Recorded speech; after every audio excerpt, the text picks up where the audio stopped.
Hi, everybody. Thanks for tuning in to the Coaching Call podcast. On this podcast, we'll cover various types of coaching by trainers in sports, martial arts, fitness, and business. We'll discuss each coach's methods to getting the most out of their respective athletes or clients and how they attempt to change the platform in which they coach. Join us on a fun adventure as we discuss unique coaching styles. Coaching is a universal part of how we get others to get something done. Join your host, Raphael, and his guests on this unique journey in coaching. Hi, I'm Sifu Raphael, and this is the Coaching Call podcast. If you enjoy this episode, please subscribe and leave a review. This episode was made possible by listeners like you.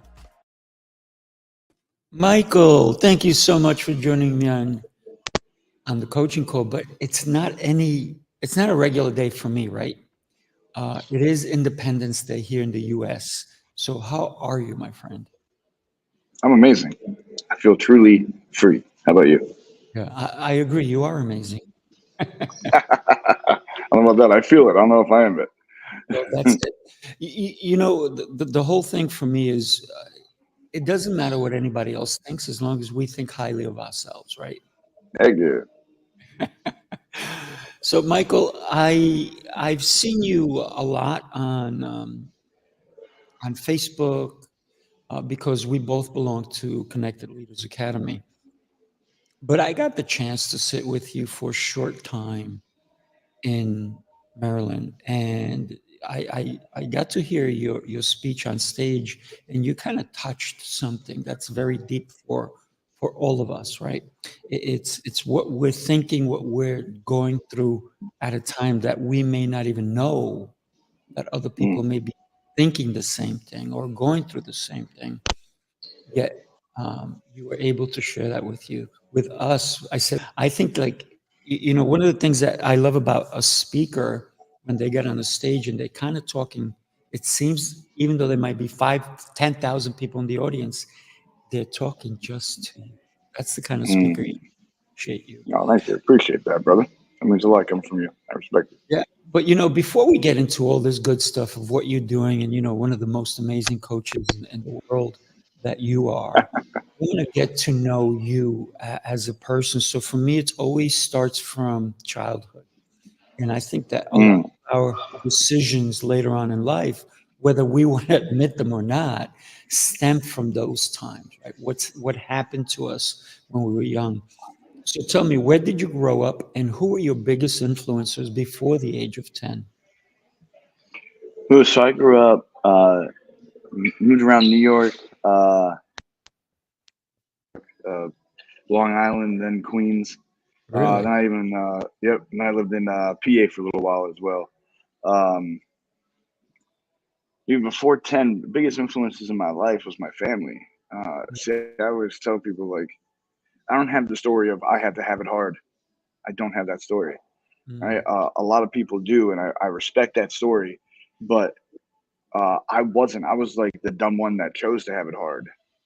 Right? And it was like I didn't get it clearly. But before 10, up to 10, were my biggest influences and my biggest mentors, good or bad.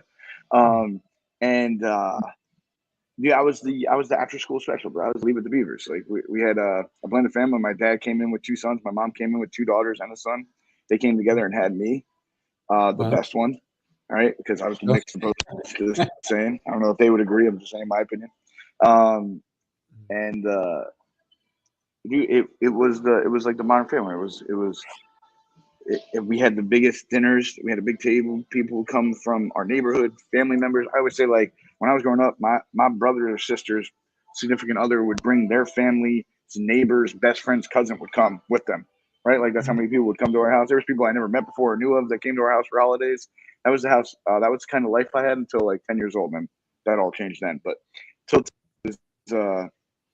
it was the ABC special.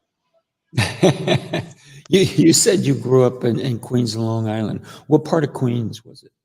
Like Throgs Neck, Kennedy Corporal. Okay. I know the area. Yes, sir. College Point area, right? Yeah. So I grew up in Hollis, Queens, Jamaica, right? First Nice. Jamaica in Hollis, Queens, right? I Yeah, even went to that's a nice Jamaica High area. School. Well, I don't know. It was it was a tough neighborhood, man. Not 100%. there were certain parts of it like Hollis Hills was pretty cool. I went to Jamaica High School, and Jamaica High School closed down because of the violence that was so bad. Thank you. But it's pretty interesting, and I really haven't been back since my sister sold her house, and that was probably in 2004, 5. So Mm. it's been some time. I should go back and visit just to see what things are like now. I would say New So York's a great place to visit.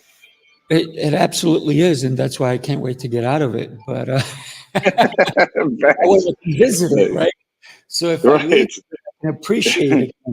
Yes, It's exactly. like when people talk about you can't see what you're in because you're looking out, right? Mm. You can't see what people are looking in. So when you're Hmm. out of it, then you can see it, right?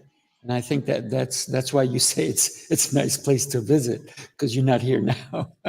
Right, facts. I love visiting the city. I don't want to live there, but I do love visiting. Yeah. So Michael says he wants to go back. Come on Oh, in the back. house. What up? Yeah, right. Come on back I'll always, anytime, man. always take you back. Yeah. It is a city that doesn't sleep though, and it depends, right? Because certain parts do go to sleep, certain parts do shut down, but you can always find a place, a diner, anything like that, that's constantly open. So a lot of times Mm. when I travel to other places, they're like, "Yeah, last call, it's 1 o'clock." I'm like, "What? What? Right, What? I'm from New York. What are you guys doing? You're going to sleep now?" Like, I don't think right. so. And in New York, usually we go from when I used to go out a lot. It was at 4 o'clock last call. And, okay, where are we going now? Because there was going to be an after hours place, and you can go there and you Hmm. can get breakfast. So it was Hmm. pretty interesting. So Facts. you went from Queens to Long Island, Pennsylvania, or PA, right? What, Hmm. what were your fondest memories as a before 10 years old, would you say? Oh man, dude, I was a kid you make fun of, bro. I rode a kick and go. Everybody else had a bike. Right? I had a kick and go. I mean, one shoe was always wore off at the bottom. That was my kicking and breaking shoe. Right. Um, so so like I had a kick and go. I was a kid that got like socks on Christmas. I'd be like, "Thank you, mom. Thank you, dad." Right? Mm, Like this is so good. I got socks. Right? You definitely could tell that I didn't know anything about socks. But that was the kind of kid I was. Man, I was happy. I was thankful. I was just, I didn't know life any different. mm, Right? Like I didn't know if we had it good or bad. This was life. This is what people had around us. This is what we had. Right? yeah, And I was just a happy kid, man. For most of the part, I was just a happy-go-lucky fun kid, and all right, and that was cool. I didn't. I would say like I was very insulated and protected till 10 years old. I was very insulated and protected. Growing up, the neighborhood, you would have like neighborhood parents, neighborhood watch. There was parents on every block, every corner, every sidewalk. Right, like you didn't have to worry just about your own parents. right, It was anybody could parent you. Right, so right. very insulated. So it was like our neighborhood, our people. They watched our backs, and Nice. yeah. So it was that was me young. Mm.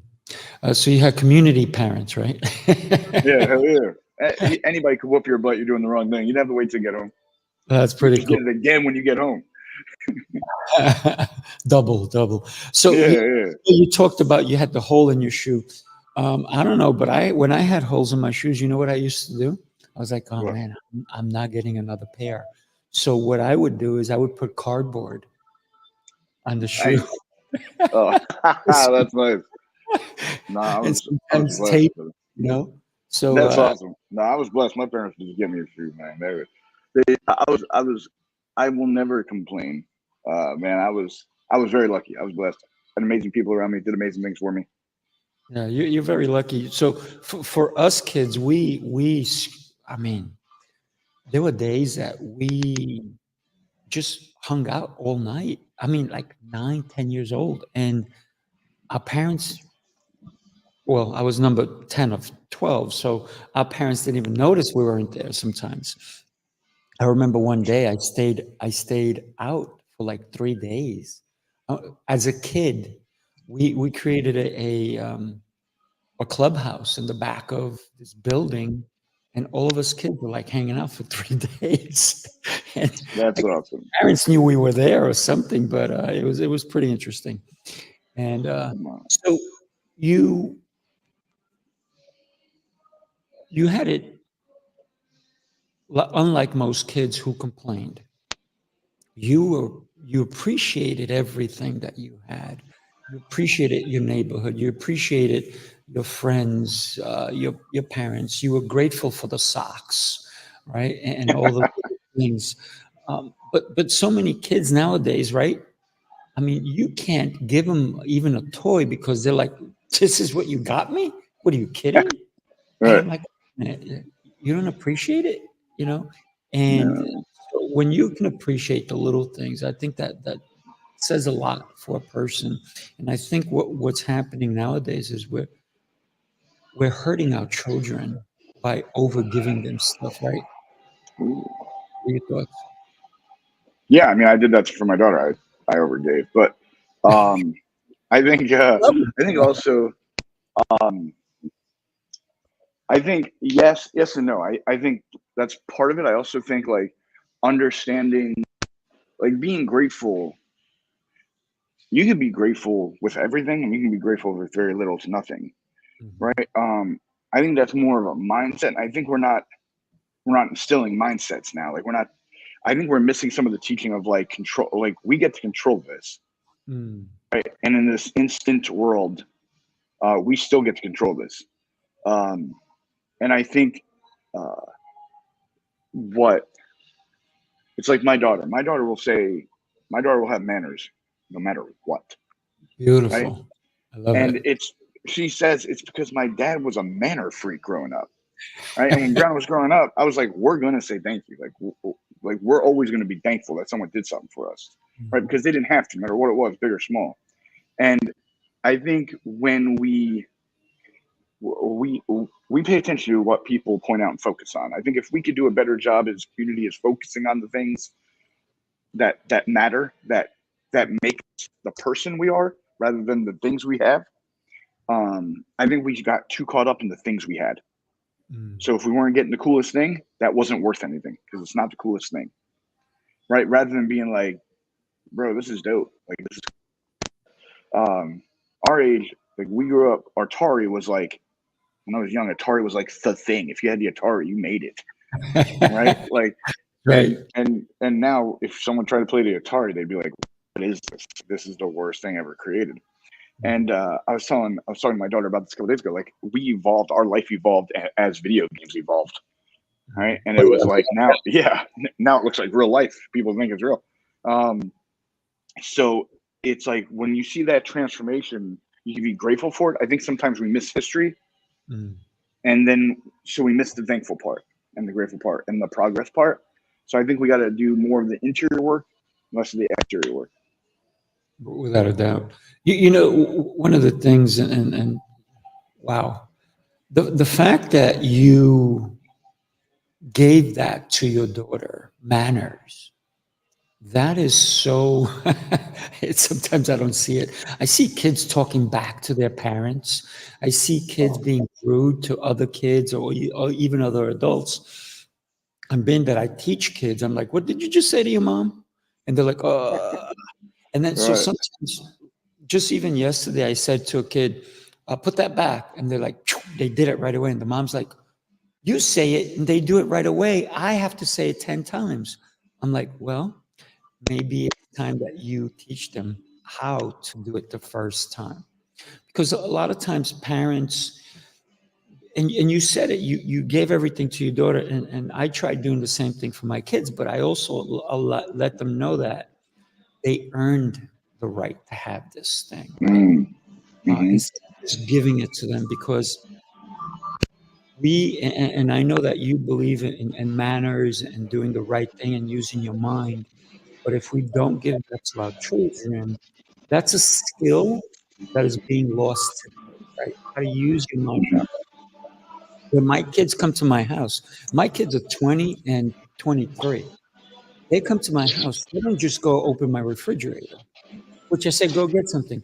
They actually go, Dad, can I get a drink? I'm like, of course, it's your house. It doesn't matter, Right. because they still have those manners that have been instilled in them from the get-go. So for them Right. to even say, it touched my heart, because I'm like, okay, cool. They Did a good get, job. because they understand that, yeah, this is my dad's house, but I still want to ask, can I get this? Or can I have this? Even when, like, I took my kids out to dinner, right? And they're like, Dad, they're looking at the menu, Dad, can I get this? I'm like, you want that? Like, yeah, but I'm like, just get it, right? Right. Still have the respect, instead of saying, well, I'm with my dad, he's going to pay, I'm going to order this, and I Yeah, don't care. right, right. Right. They have the manners of saying, hey, Dad, is it okay if I get this? I'm like, Right. yes. So Right. you started instilling manners into your daughter, but let's talk about how they were instilled in you. Tell me about that. Well, I mean, one of the things I think missing is that everybody became keyboard warriors. And when we were growing up, there was no keyboard to save you. So if you had to say something, you had to say it, and then you had to deal with what happened when you said it. That's And right. I actually said one of the biggest things that is missing in people, especially, is the fear of getting your ass kicked. All right? And it is a good fear. I know I get a lot of slack when I say this stuff, but there is something knowing that there's repercussions to what you do. Make a decision. If you want those repercussions, go ahead. All right. I've never once hit my daughter. Never once. You can ask my daughter. Never hit her. Whispered to her, and she knows that means we're close. All right. And we have this thing. I don't know if you guys have this thing. So I bet you do. But there's a look. Oof. There's a look you give, right? Yeah, and it means you're getting close, right? Like you're getting close to getting my attention this way, and I don't think you want it, so I want to give you this heads up. We should change it now, so the course changes what happens. We are controlling the future right now, my friend. How we handle this next moment is going to be huge for the future of us. All right, and it's I always say that now when there's disagreements on the internet, on social media, I think it gets to a point where it's like the rest of this conversation should be in person, Mhm. right? Because we're gonna talk differently. Like we're gonna handle the situation better, right? Because there's more things in the situation then, right? And when I'm growing up, as I knew that there was a line, you get to decide, right? And I think there was times my dad was hoping I cross it, because he was like, this little brick. Right? If I was the first, I would have been the last. And I thought it meant chosen one, like good. It actually meant like I was so annoying and hard. Stop anymore. But I still say it's because I was the best. So growing up, like my mom was the ultimate lover. So she would love you through it. My dad was make sure you understood what it took to be a person, a man that we would be proud of, to have the last name that we have. Right. So that's how I learned how to cook really well. Man, I can cook. And I Nice. learned to cook because I would hide in the kitchen with my mom, so my dad would whip my ass. And so that's how I Okay. learned how to cook. Yeah, I was like, I know my dad wouldn't hit me around my mom, so I was like, bet, right? Like get in the kitchen around my mom, right? So, and my mom's a heck of a cook, so I learned how to cook a little bit. But that's how I grew up. I grew up where respect was mandatory, where you held yourself in a way that would be proud to have a last name. They'd be proud that you had it. And it meant something. And no matter how much you had that name, that means something. I grew up in, it's very interesting. We grew up slightly similar but differently, right? Because my parents were both disciplinarians. They were both teachers. My dad was a principal. So if it was back in the day of corporal punishment was the given. Yeah, It wasn't even a thought. Like one time, bare minimum. my dad was laughing, and I made a comment that how he was laughing. Man, did I get whipped for that? So, but one of the things that just hit home when you said it earlier was, I give them a look, right? And all parents have a look, but some parents nowadays have a fear look because their kids put fear in them. They're like, oh man, you're scaring me about what you're about to do. Or you're scaring me because I don't know how to handle you. Right. So, yeah, we all should have the look of, do you want to go there? Do we want to take this there? Or, it's not going to be good if we do. Right. And I love that you Right. brought that up, because for me, it's always been, and I have my boys, I've never put my hands on them. I've never hit them. There was no reason to, because I understand that we make mistakes, right? But a child doesn't understand they're making a mistake unless you let them know. But a lot of people, the first thing they do is whack, right? Like, pow. And then you go, you made a mistake. No, how do I know I made a mistake unless you tell me? So I had picked up a book. It's called 1, 2, 3 Magic, and it works for teenagers and everything. And the first one is you give them a finger. 1, that's a warning. You just made a mistake. 2, oh, that you did it twice. 3, that's it. It's over. You're out. So instead of hitting them, you remove them from the situation, right? And I think that works so well for my kids. I didn't care if they were screaming, crying, whatever. Sometimes I would even sit on their lap. Nope, you're not doing what you're doing. But we can't do that with adults, can we? I mean, yeah, it'll get awkward, but we can do Really it. fast. Yeah, Hey, I'm good at that's it. awkward though, Please, so I'm I'm going all to right. sit on your lap. Yeah, I'm all right. We'll Yeah, but handle it. a little uncomfortable for everybody in the room. So moving along, what would you say your determination along the lines into who you've become today?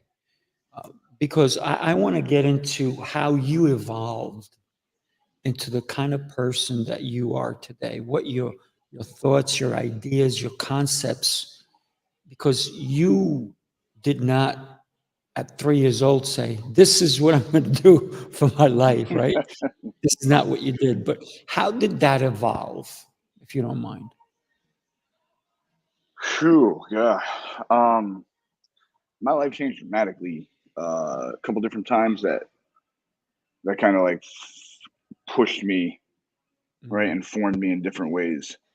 Um, Also, like part of what I was doing was because I messed up so bad at times in my life that I was almost unhireable. mm, Right? There was going to be no one that took a shot on me that would be a job that was like I really wanted to do or be excited to show up for. Right? So because of my life decisions, I put myself in a position where it was like, now if you want this life, you got to go do it. Like you can't piggyback off anybody else or get the position of the job and the work your way through, right? Like there was none of that. So um to have the life I wanted to leave, to be the dad I wanted to be, mm, um right, to leave the legacy, and that part came later. um it was all like a transformation, almost like I was rolling through the play. I just didn't know I was a character in it, right? And then in my life I played all the characters. I was the villain of my own story for a long time. And then I was the damsel in distress. I was waiting in my castle, hoping someone would save me. And then I mm, figured out I had to be the hero of my own thing and kind of direct it myself. Um, and I think we all do those parts at different times. But for me, it was like, it was never, this was going to be life. Every time I did something, I was like, wow, I never thought I'd do this. Like even entrepreneurship, I was like, man, I never thought I'd be an entrepreneur at first when I was younger. You know, um, I always had an entrepreneur spirit, you would say. I right. would always trying to figure out how to make it, right? I used to walk around the streets looking for change that fell out of people's pockets and stuff on the sidewalk. Now I go Mm. buy penny candy from the corner stores, and I would take the penny candy back to my street and sell it. for like 5 cents a piece, and then I would go buy the 3-pack baseball cards. Back in the day, where I had the 3 baseball cards and the stick of gums, and I would eat the gum and I would sell the cards. I would do that like all day, every day, right? But I was like, "It's amazing! I'm gonna be a billionaire," because I didn't understand anything. I made like $14 or something. I was like, "I'm gonna be a billionaire tomorrow, guys," because I didn't understand. But so life kind of pushed me that way, and then I think in life you break through a certain level, and it's like, it's not all about me. It's not about my bank account. It's not about anything like that. No one actually cares, and you judge yourself on how the flag moved because you existed, kind of thing. All right, is the place better because you're here at all? And that was real eye opening for me, and that kind of pushed me down the road to be really aggressive in the serving people and helping people and pushing people forward type space. So you said you were unhireable. Yeah. What jobs did you have before you became an entrepreneur? Oh Or God, did you? yeah. I mean, well, I had community service a lot too. I don't know if that I counts, but I had a lot of community service hours. But the so I worked at Champ Sports. That was like Okay. one of my favorite jobs. I worked at a Best Buy. And Best Buy started becoming Really? a thing, right?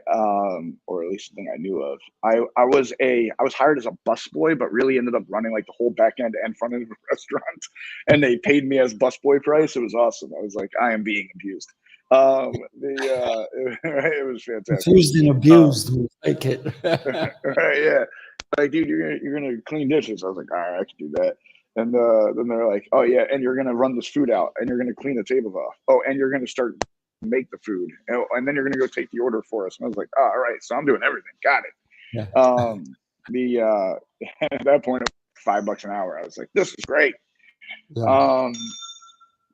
So those were some of the jobs that I did. I worked on a farm for a couple summers. Mm. I would rather do anything else almost. Even now I have a horse farm, I'd still rather do almost anything else. Yeah. Well, what people don't understand, they think, oh, it's it's all it's beautiful and this and that, but there's so much hard work on a Mm. farm, right? Mm-hmm. And we're going to get back to how you own a horse farm, because thank you for bringing that up. So let's talk about what point, how old were you when you realized, okay, I'm in a position where I really don't want to go work for anyone because I don't want to do the crap that they want me to do when I'm so more capable of doing so much more and probably even teaching them what they're doing wrong. What point did you say, this is what I'm going to do? What was it? Was it a moment in time? Was it hardship? I mean, you tell us. Right. There was a big so when I really like dove into entrepreneurship, like I'm gonna go create a different life, was I was 20 years old, and in a 1 week span I beat a case I was facing. I was facing over 20 plus years. I beat the case, found out I was gonna be a dad, and got shot at.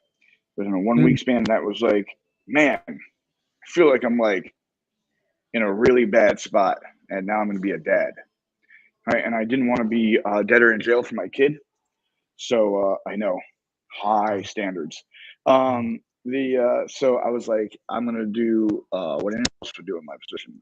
I'm gonna move to Delaware, and wow. because I would get in trouble in Delaware, right? I was like, I didn't even know anything about Delaware. I didn't know it was its own state, right? Even though it's the first one, but on this day, that's important.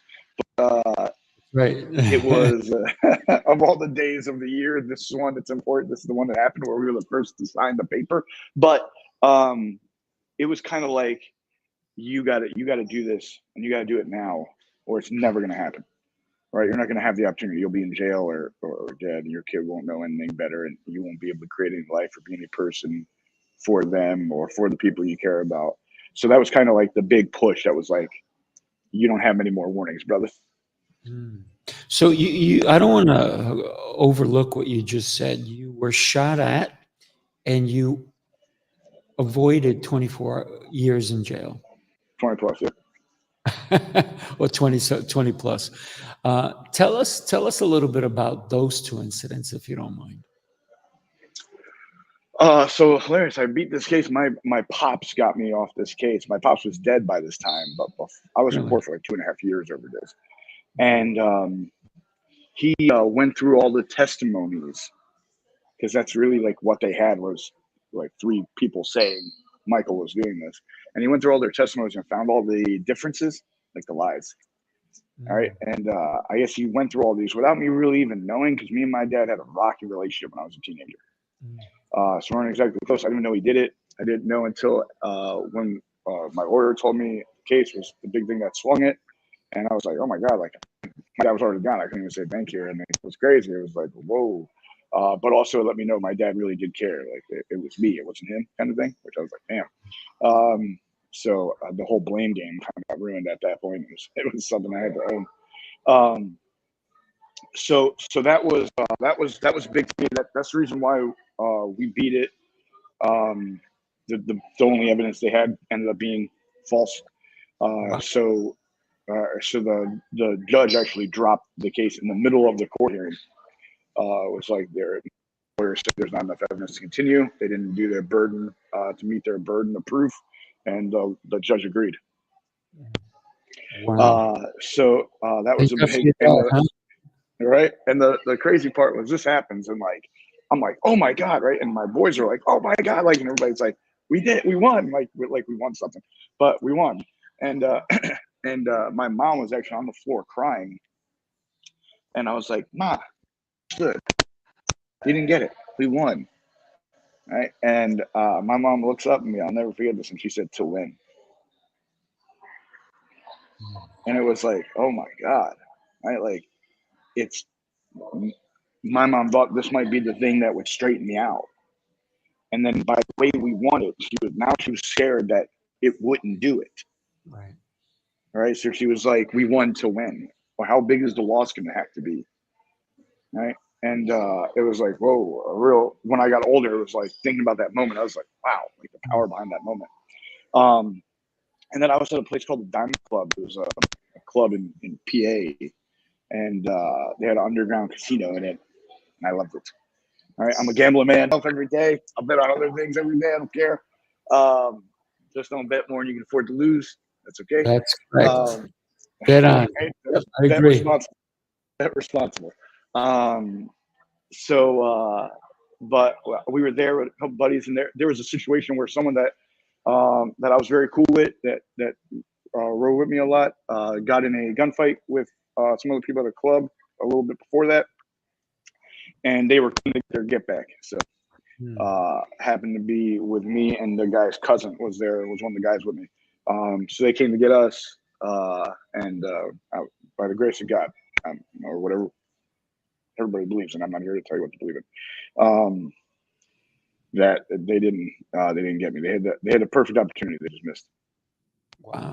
That is by the grace of God. And yes, I believe so. I'm cool. And if whoever doesn't believe, that's their choice, right? Right, 100%. Yeah. I'm not here. You can call it tree, dirt, universe. I used to argue all these things, and then someone was like, well, bro, if you really believe, whatever they call it, you believe that's it. You're like, oh, that's a good point. You're right. Yeah. So it's like, all right, yeah, call it whatever you want. Exactly. So you started, that was a pivotal point, I would say, when your mom said, till when? Right. Because your mom was like, yeah, we won now, but is it going to be, are we going to be in this place again? Right. I think what she was trying to say to you. So you realized that you had to change everything about you. You also mentioned that you were expecting, well, not you personally, but you had your daughter on the way. Is that who was on the way? Yes, sir. So very interesting, because there is a knock on the door, right? And we have to find out, are we willing to open it and even step through the door? But you did, right? And it could have been your mom was the one that was knocking and saying, dude, time to move, right? So it's very interesting. when we get the calling, right, to do something different, to change who we are. I guess that's that transformation that you like to help people understand, even with their own lives. So you started your entrepreneurial journey. What was your first business end, if you will? All right. So the real first was A&M Accessories and More. Say It that was again? hilarious. A&M Accessories and More. Okay. This is hilarious. This is a business that would not be viable today because everybody would think you're a scam artist. But Mm. I would go door to door with a magazine, and I'd be like, "Hey, do you want this house home decor, collectibles, and patriotic items?" And people were like, "What they want out of it?" And I'd go order it and then bring it to them. And now someone would be like, "Yeah, right, scam me. I'll just go on the internet and get it." So it's like now it wouldn't even make it. That was like, right, that was like our first like business, but it wasn't like legit or anything. We didn't have real paperwork.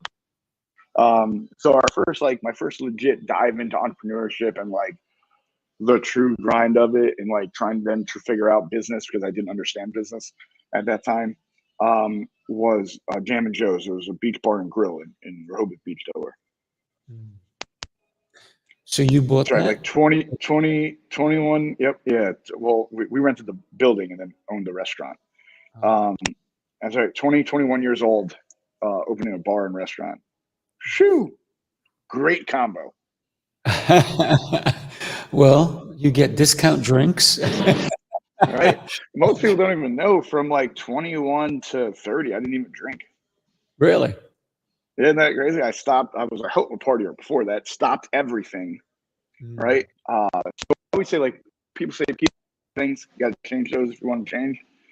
And I don't necessarily think you have to, but I think it makes it easier to change. Yeah, of So course. when I went to Delaware, I got away from the places. There was no people there that I really knew. And then everything was different. Now I went from like city to beach, right? Mm. Like it was very different. So and the restaurant business, you're never not there 10:30 a.m. to like 3 a.m. every day. Right? I said in 4 years I had one day off and I didn't even get the whole day. I got like an hour and a half. And I had to come back in because my brother was there and the staff was walking out on him. So I was like, Mm. all right, I'll come in and fix this. Right. So there was not a lot of room or time for anything. That was something else I figured out. If I didn't give the time for the BS couldn't happen. Right. Right. So my whole life was now based from that point on is like fill my plate. There is no room for anything stupid. I'm filling my plate. A lot of people don't understand the impact that a restaurant business has not only on your life but on the family life, right? Because that's all you do. Uh, so I was interested today. I'm going to a friend's. We're doing a barbecue, and he said, "Can you bring these things?" I said, "Sure." Um, I always overbring stuff, so. But I said, "Oh, there's this pretty cool place that I want to go to and pick up stuff, this restaurant, and I want to pick up some stuff." So I called the restaurant yesterday and I said, "Hey guys, I know, are you open tomorrow?" And the guy says, "Yes." I said, "Well, what time till?" And he goes, "Regular." I'm like, "What do you mean regular?" I said, "It's a holiday. You guys, it's 4th of July." And he goes, "Let me check." He comes back, he goes, "Yeah, we're open regular schedule." I'm like, "Really?" I said, "Regular schedule." I said, "Hmm." I said, "Wow." And then I told my fiance, and she's like, "I guess they're not having family time or blowing things up." I said, "I guess not." I said, "Wow." So for me, I was like, okay, now I have to go because I can skip it. But now I feel like, wow, they're working, hoping that people come in. Now I have to go and support them, right? Because not only are they working, but their employees are working. And I realized that it takes so much effort to run a business like you did, right? And you said from 10 a.m. to 3 in the morning, and you start again, and it's a rinse and repeat, rinse and repeat. what made you realize that you were going to keep doing this forever if you didn't do something different? I mean, there was so many times in my life that's actually occurred. Like I could have stayed in the, the crime world forever, Mm. right? Like there's parts of it, like there's parts of it I love, right? There's parts of it that it's adrenaline, and it's like all the chemicals being released, Yeah. right? And I love chess, Do right? you? And Well, yeah, I hey, love chess. So heck yeah, you'll probably kill me, but I love it. And it's such a thinking game, and it's business is a thinking game. The street life, you'll be better at it if you use your mind a little bit and make it a thinking game, right? Like it's all a chess game. Like people are going to be trying to move certain ways, figure out how to move around to be able to get to the destination you want, right? The result you want. So it's that if I can implement that mindset into it, I am not going to quit until I win, mm, right? Like I love Will Smith years ago. That was like, oh, right? Like that is me. It's like if me and you are on a treadmill next to each other, it's like I'm going to be on that treadmill after you, or I'll die on the treadmill. I won't know I didn't get off, right? Like I will not know. love And it. like everybody's like, that's not healthy. I'm like, I don't know if it's healthy or not, but it definitely helped me. Yeah, Right? competition Is is good because for you. yeah, yeah, I'm just gonna keep going, and it's not like that. It's not like I want to destroy you. It's that I want to prove to me who I am, Mhm. right? And I stopped along the line recently. Said this a couple years ago. I'm done with having things to prove. Yeah, Now I just have things I want to do, beautiful. and I That's feel a so better way. right. All right, A hell better yeah. way. And I'm like, and I feel so convicted about the things I want to do Mm, that I'm like, I'm gun ho. Like I want to end suicide, self-injurious behavior. I am mm, 100% in. yeah, Right. beautiful. So it's every day. 4th of July. Me and you are here doing this That's on the right. 4th of July. Right. We can be at picnics, barbecues, bars, brews, all the stuff. Right. But we're here doing this. Why? Because we both passionately care about the message we're sending to this world. Period. Right. So we would do this and not be like, oh, we got to. Oh, we're like, heck yeah, let's do it. Yeah, let's do it on 4th. Excited, man. Let's say, yeah, Excited. let's do this. Cool. That's the thing. So when I saw you were like the 4th is open, I was like, oh my, hell yeah, this guy will do it on the 4th. I'll do it on the 4th, right? That's how Oh, I lost your sound. I lost your sound for a second. There's a lot of static going on. how about now? So you're back? I am Let's back. You're back. You never left. Yeah. So yeah, your passion. I love the fact that you realize that your passion is more important than proving, right? Because that's huge. And a lot of people, and you said it, I'll die on that treadmill. But now it's not about dying on the treadmill. It's about accomplishing something. And then it's okay if you get off before me or like even an hour before me or 10 minutes before me or a minute before me. It doesn't matter. You accomplish what you were there to do. And I think a lot of people, that's why they're trying to keep up with the Joneses and not taking care of themselves. So I love the competitiveness that you have, right? Because that's probably helped you get to where you are. But it's very interesting how you shifted to understand that. And you said, I'm super excited about the things that are passionate for me, because that I think that's going to propel you way more. And let's not, I don't want to let go of something that you said that you're passionate about ending suicide. Let's talk about that for a minute, right? The hardest thing for me is knowing people who unfortunately took their own life. And it's because they didn't have the proper communication. They were not able to express themselves. And I think that they thought that that was the solution. And we can't know really what somebody's going through because we're not in their head. One of the saddest things is when you see a child commit suicide. When I lived in Cypress Hills, Brooklyn, there was a kid next door to me, 10 years old, hung himself. And man, did that hit home so badly. How does a 10-year-old, he tied himself with his belt on his bunk bed and hung himself. And that, that's so devastating because that kid could have been an amazing human being going forward. But people are different situations. I've known people in their 50s commit suicide, people at any age, and it's so tragic. So how do we help you accomplish this? What is it that somebody listening to us now can say, hey, how can I join Michael's mission? How can I assist you? Because for me, it's it happens more often than not, and it's because people not understood sometimes, and they feel like they don't belong. And I think that's one of the reasons. There's so many reasons why somebody would commit suicide, but a lot of times is because they don't believe that they're liked or belong.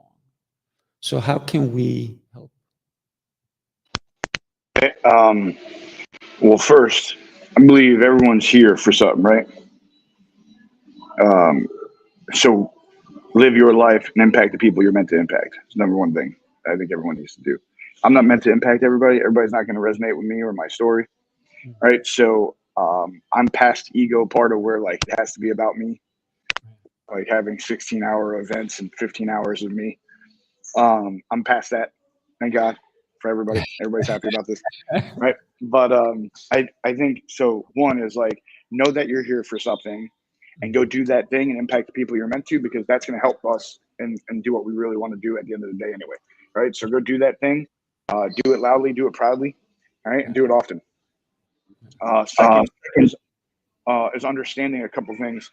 One, for suicide or self-induced behavior, there's typically three things that occur. The two are interchangeable. They can both happen, or one can happen. The third one is a must for self-induced behavior to be. One, you said it. You just said it differently. Isolation. Feel like you're alone. No one understands. No one gets me. Right. No one's here. Blah blah blah blah blah. Right. Isolation. Feeling like you're by yourself. The second one is burden. Everybody would be better without me. I bring everyone down. Right.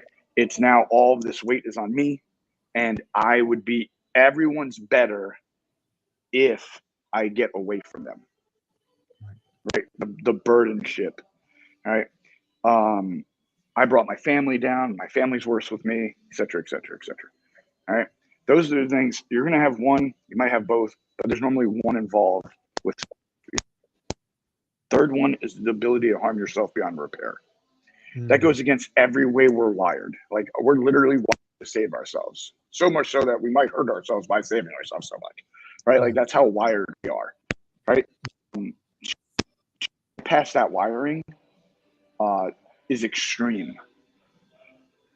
Right. So that's why, like, typically, if we see it or not, there's lead up. Right. The thoughts. You cut out Feeling again. isn't new. I don't know if it's when I'm saying something good, man. When I'm saying something good, I think it's when I lean too far back. No, you know what happens is when you're saying something good is because not everybody heard it the first time. So that's why you have to say it again. So say it again, my friend. Right? It's those things aren't they're it's brewing. Right? So what can we do? Man, we can let people know, but community's more important now than it's ever been. All right? Have a community. What's your community like? There's a reason why you've seen blue and green hearts dropped throughout this. right?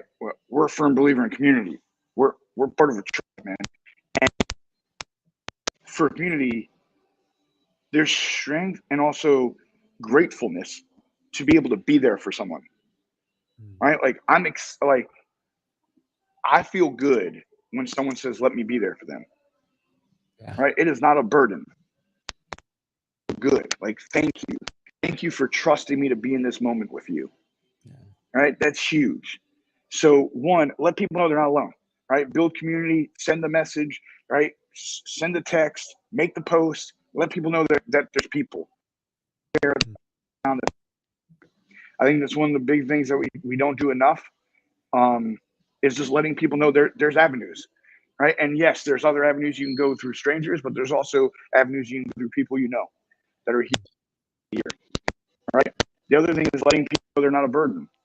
Man, I get excited being there for you, right? Like, thank you so much. Like, this is one of my purposes in life, is to be there for my people. Thank you for letting me live in my purpose. Right? And the person's like, "Oh, you're welcome." like, you're welcome. I did do that for you, right? And I think communicating those ways are huge, right? There's a reason why my cell phone number is literally public on Facebook, right? It's because I want people. You can get. It's not an SMS service. It's not a Google number. That is my cell phone number. You can call it, message it anytime you want. All right, I'm there. What's up? Or like, what's happening? Unless you're James Mueller, for some reason, I never get his call. I don't know why that is, but I never get that man's calls. I always Vince, find you it better 3 days start later. calling, buddy.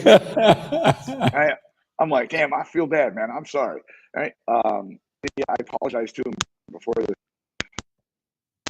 Right? So the Oh, here we go. We got some stuff going on now. Here's it's my yeah, I'm sorry. By the way, let's give a shout out to everybody who's been here, who's been sharing some hearts. I mean, thank you There's some all. amazing people. Totally amazing. And you know why they're here? They're not here for me, man. They're here because you're sharing golden No. nuggets. You're here because, and somebody said it, two legends. But listen, I'm a legend in my own mind only, guys. So that way, I am thrilled that yes, it is the 4th of July, and we have people here joining us who could be getting ready for all these crazy things that are going to happen today. And you, my friend, are not only making a difference in the world, but in community for sure. And I love what you talked about, that you just have to reach out to people. When you come across somebody and they say, "How you doing?" They're like, "It's okay." Really? Well, how can I help? How can I make it better than okay? Right. And so I think that's one of the things that because we're so engulfed in our own thing, that we forget to reach out. And I think I lost Michael for a second, and I think he'll be back, everybody. So I think Michael will be back in a minute or two, hopefully. So consider what I was just saying, that we need to reach out, especially on holidays, right? We need to reach out to people, because Michael and I were just talking about how some people unfortunately take their own lives. So it's reaching out and letting them know that we care, we're there, they're part of our community. And it's even those people, Michael, right, that maybe I sometimes even tell people that maybe don't like me. I'm like, "Hey, man, I'm there for you." They're like, "Really? You're there for me, even though I've been mean to you and all these different things?" I'm saying, "Yeah, man, it's a new day. It's a new day. I'm not. I don't live by my mistakes. I hope you don't live by yours either, right?" So, thank you, Michael, for all your shares and everything you're doing. You brought all these amazing people here with us. So, thank you, my friend. No, sir. I don't see, when you lie like that, the internet broke. That was literally the universe. Like, no, sir. Right. I appreciate the compliment, but at the same time, you created this platform, Yes, sir. right? You brought me on it. It's amazing when someone gives, right? Gives wholeheartedly to people and for people. I've never heard otherwise about you. I appreciate that, my friend. Right. So I appreciate the kind words, but I believe because of the person you are and because of what you created, you gave the opportunity for all of us to be here. And I will say there are some amazing leaders in this room, right? I saw Spencer Jones, who leads the Energizers. I saw Dr. Oliver T. Reed, James Muller's in the house, Lyra's in the house, Mandy Robinson, Michael Martin Hummel, and Julie Richards Hummel were both here. There is some amazing. Jose was here. Yeah, Jose was here. Right? Like there are some amazing leaders in this space, in this room right now on the 4th of July, because you gave them the opportunity to be here on the 4th and be able to show love and spread love. And no longer that goes to the community you have and know, but also it goes to the person you are. Thank you. All right. Now, let's not make the internet break for what you're saying either. Yeah, right. See, nothing happened. It must have been accurate. There you go. Listen, when we consider the community that you have built, let's talk about that. I'm afraid that we are not going to have enough time to really get into this. So whatever time you can give me today, I will take, right? Usually I do this show for an hour, but if it's 5 hours, I'm in. But We're going to do the first like Joe Rogan episode-esque. So Howard Stern. Consider why you decided to even build the community to really start helping so many other people as you do. Tell us about what was that vision like? Was it a thought? Did you have a conversation with somebody else? Did it come in a dream? Tell us about what's going on with you. Yeah, that's funny. This is where I'll get a little. All right, I'll get a little confident here. Go for it. 5 years ago, I was telling everybody that right now be focused on building community, right? And it's because your foundation, your support, right, what you build around you, is going to be key throughout the journey. And I think we got so caught up, younger people in business got so caught up in the 10-year plus bull economy that they forgot or did not know there was a thing other than that. Right. And now we're all feeling what it's like not to be in a bull economy. Right. And now everybody's like, oh man, what could I have done different? I'm like, build community. Right. That's like we were talking about 5 years ago. Right. Building community is huge. It shows a lot of different things and it gives a lot of different opportunity. But also building community brings in, I don't like saying like-minded. I like saying growth-minded. Right? Because we're not all alike. Of course not. Right? Thank God for that. We're not supposed to be. If you believe in God, this is the one you should believe in. Thank God we're all so unique. We all have a fingerprint, right? Where we should be unique, right? Heck yeah. And so when building a community, it shows that you're movement-based or mission-based, not product or program-based. I always said you want to be focused on the M, not the P, right? And the M is the movement or the mission. Right? When we focus on that one, it makes us not. Blockbuster is focused on a product. It lost the movement or mission. Right? Their mission should have been creating family nights for family to stay together and have moments together and experiences. If that was their focus, any way possible of doing so, they would have. Right? Which even meant streaming or mailing DVDs or all the things they didn't want to do. Why? Because they said people will never get past walking in the store and picking out a movie. Like, I'm like, how out of touch was your CEO and developing team that thought that was the thing that was going to save your business, right? So when you create a movement or mission base, you could have nothing in common with me and be like, Mike wears a hat. I rarely wear a hat. All right. I have nice suits. Mike wears these ripped up t-shirts and shorts. What is he doing? Right. And me and you talk about like ending suicide and selfish behavior, everyone creating their masterpiece, which they are here. So then we create this thing called life.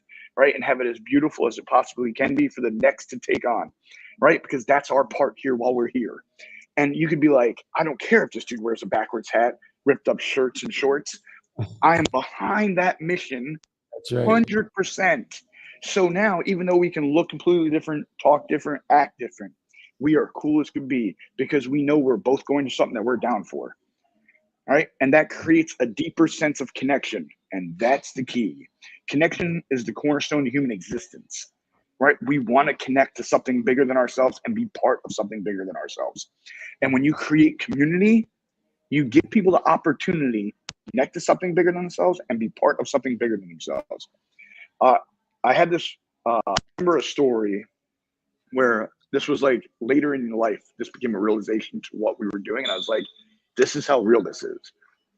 I went to the Bahamas when I was like 20 years old, 19 years old, with a bunch of friends. Right. And we were going like bar hopping through the Bahamas. And we ended up like in the square where it's like all the tourists would go and celebrate. Right. And I walk into this bar with 8 buddies, and there's one guy in there wearing a Mets hat. Right. And I'm like, oh my God, METS, Mets, let's go. Right. Because that's what Mets fans do. I'm a Mets fan. Right. And he's like, oh my God, Mets, right? And then for the next hour and some odd change, we talked about the 80s and like Strawberry and Gooden, right? Like, and Bobby Bonilla. And we talked about like, and then how we thought they were going to be good forever. And then they were never really good again. And it was like, man, this is horrible. All right. And we talked about the horrible years and the good years and the letdowns and the buildups and the guy leaves and I walk back over to my friends and they're like, yo, that's so crazy that you ran into someone you knew.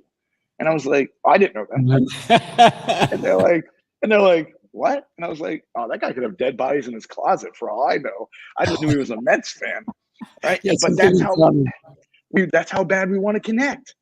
Right. And listen, look at, I always use sports fans, right? Because like, there's people that are like, one, too far, a little crazy. Right. But like, we'll all gather around and wait for this moment that we have literally no control over.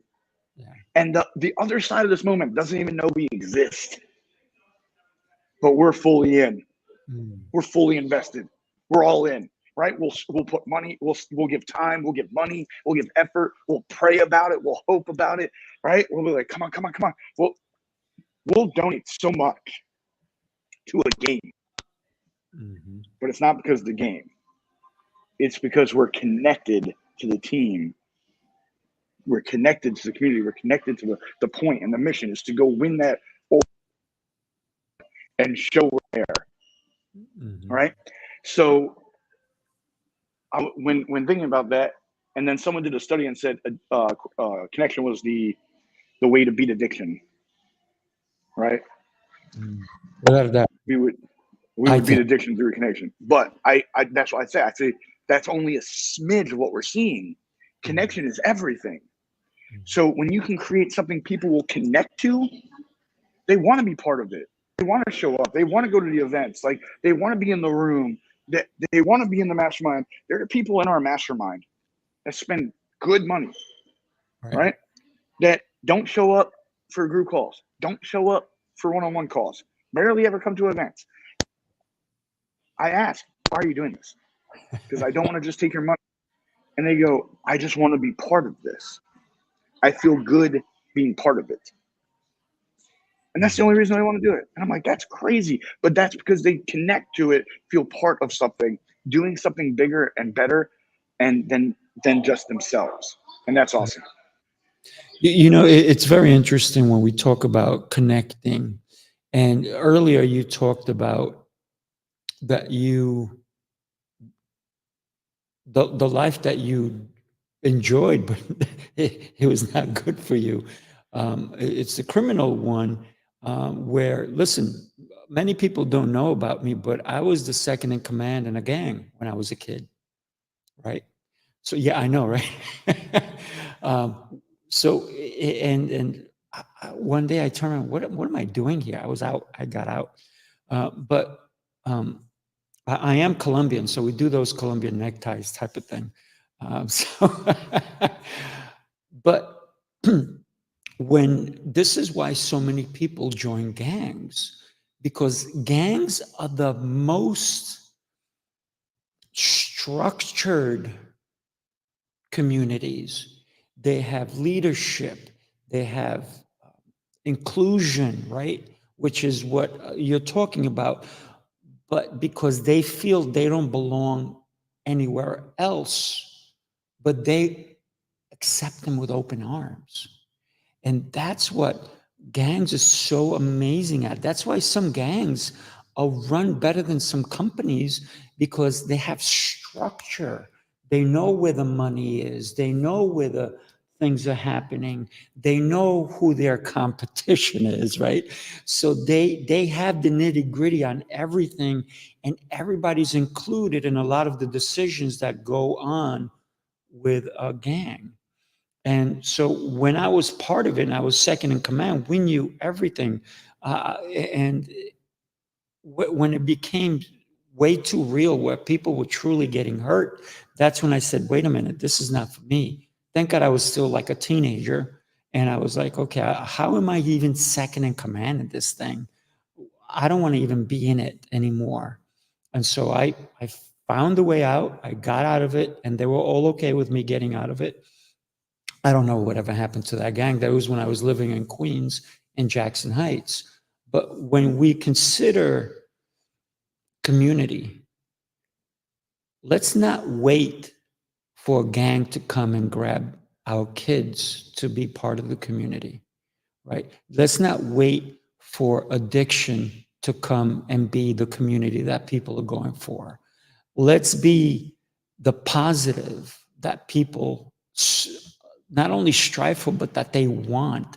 People want goodness in their life. They just don't know it, because when we do the wrong things, when we go and do crimes, it kind of feels good. It's that rush that you were talking about before. But can we do that in a community where the rush is because we're truly connecting? Right. And that's, you talked about 5 years ago that you said community is important. How did you start Unleash You? What was the first steps that you said, this is what I need to do?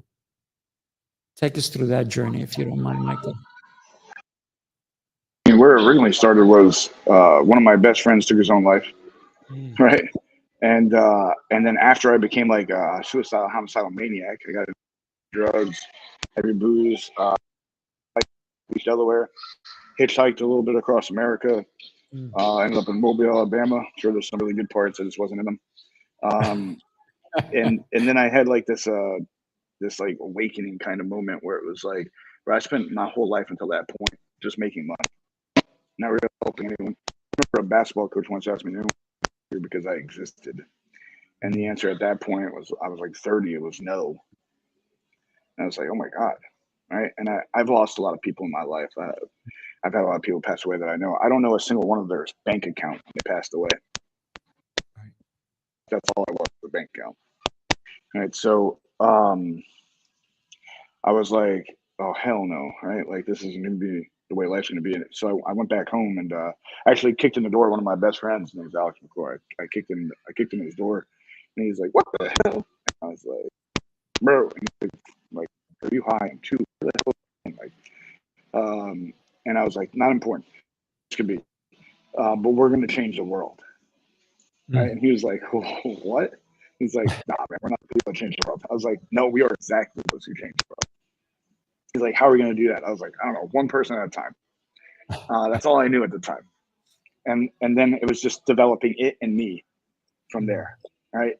So that's kind of where UnleashU Now started. Then originally it was called CMF because I followed model, right? So I modeled everybody else in the space. And it was like Tony Robbins, an associate, Eric Thomas, an associate, John Maxwell and team, right? And everybody was their name followed by something of the people that they have around them. And so I was like, yeah. I was like, bro, I don't want it to be about me. So 2017, I tried to resign from my own company, which doesn't really work. And then they were like, how can we do this with the real vision we had? And I was like, we have to fire. I lost you again, buddy. anytime I lean back, man, I'm like the opposite of I'm like the Come on opposite of in. Fat Joe. I'm the opposite of Fat Joe. I got to lean in. I can't lean back. That's it. But so you never want to hear a fire 80% of your clientele is the only way to survive. Normally that's a great way to die. But that's what we had to do, and we did it, and we branded into now, because our focus was for everybody to have a platform to be able to own as theirs and to speak on and speak from and to impact people's lives. And something you talked about the gang world, and and I think one of the 2 movies where I'm like, this is what it shows in like in a mental capacity of this, right? One is Good Will Hunting, which is my all time, Right. so you guys know. And in that movie, the guy gets out of the car to go fight these guys that were just being dicks on the sidewalk, really. And and then he goes out, and there's like 6 of them. And he goes out himself, pretty much. And then one of the other guys jumps out of the car behind him quickly, and he's like running to catch up to him to try to make sure that it's not 1-on-6, right? And then a little after that, another one of the ones get out of the car and comes running over, takes another one out, and comes running out of the car and takes another one. All of a sudden, when you know people have your back like that, that no matter what happens, you're not going to stand alone. That's it. There's just something in here that's just like, I can do anything. Right. And I'm blessed to have some people like that in my life where it's like, I might have to answer to them after. They're going to make me answer for it alone, kind of thing beforehand, right? And then The Town with Ben Affleck, and he walks into his buddy's house apartment, and he's like, we got to go hurt some people. You can't ask any questions. And just got to go do this, and we just got to go hurt some people, right? And the guy's like, whose car are we taking? Right? It wasn't like convince me to do it. It's like, how are we getting there? Right? And now I'm not, that's not what I'm doing. I'm going into the mindset behind those scenes where it's a no-brainer that you're there for your people. Right? Like whatever it is, we're going to be there. Right? And that's something that gangs offer to people too. And to world that have that is going to be there for you no matter what. Right? So when you can build a community that's like, listen, whatever it is, we're there. That doesn't mean I agree. It doesn't mean I co-sign or support, but that means I'll be there. Now, after this situation's over, me and you can have a conversation that's like, don't put me in that position. Don't do it. Yeah, like I care about you, care about me. You know what I mean? So developing that kind of I'll be there mentality and trust, huge for this to be successful. That's what needs to happen in order to be able to build this thing, is that you're going to have to believe I'm going to be there for you to the core, right? And I always say, like, I mad at me at this part because there's a guy that walks around the stage gets on. You just got to believe, right? And I always laugh at this, and people get very upset with me when I laugh at this, but I do, because there's a step past this that when you say belief, it doesn't equal the same. And I always think of this line Nipsey Hussle said, right? And Nipsey Hussle said this line that I think sums it up. It says, when you walk, you don't take the step and go, I really hope this kind of really believe it'll hold me. No, you step on that. Cut out again. Say it again. Because I lean back. I got too excited. Right? I love the excitement. Nipsey Hussle said, you don't take a step going, I hope the ground will hold me. I hope it will hold me. No, you take that step like you know that. Right? It's not a thought. You don't even think about it. You're just like, I know this is it. Right? Yeah. And have that mentality in what we're doing, man, I don't think this is for me. Right? I don't pray or hope that this is for me. I know this is me living in my purpose. Like, this is me. So I take the step every day knowing this is it. This is me. This is the boat. This is the island, whatever you call it. Right? Operate accordingly. You're talking about taking the step, but how many people fear that step? Oh, I understand. Right? Right. Because they believe. It needs to then believe. It needs to be a no. Like, in their core, as absolutely true as you are on this earth, your purpose is. As absolutely true are you on this earth, the people that have your back and will be there for you are here too. Right? And that mindset, that's when things change. It's not the just believe. It's deeper than that. So it turns out that in order for even the belief for some people, right? It's there's also doubt when you put the word belief in there, because they're Right. next to each other, right? You Belief can't, wavers. yeah, you can't have belief without some doubt, right? And if you don't have doubt, people are going to bring it for you. They're going to try to share their doubts. So taking the step and trust, I think, is also the other thing that we have to engage in when we are uh, belonging to a community, that they're the correct community, because there's a lot of communities we can join, like a gang, right?